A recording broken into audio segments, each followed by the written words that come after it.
Makin percaya bila kita tengok Al-Quran. Saya percaya Al-Quran ini ada jawapan akan tolong saya. Percaya. Walaupun kita bukan orang Arab yang faham semua perkara. Tapi percaya dulu. Percaya dahulu bahawa saya ini percaya kepada hari akhirat, percaya kepada Nabi. Makin kita beriman, ya, dan iman itu perlukan ilmu, tuan-tuan, ya.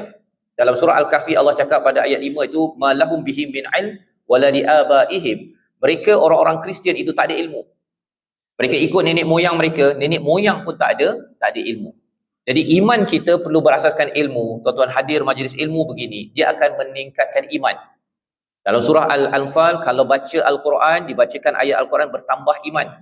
Jadi kita beriman, Allah tambah hidayah, dan pada ayat yang ke-14 Allah cakap, وَرَبَطْنَا عَلَى قُلُوبِهِمْ. Kami teguhkan hati mereka. Hati kita ini, tuan-tuan, dia perlu teguh untuk menghadapi cabaran akhir zaman. Anak-anak kita, ya, kalau kita nak pastikan mereka teguh hati mereka atas agama, maka permulaannya mesti mereka ini selalu beriman.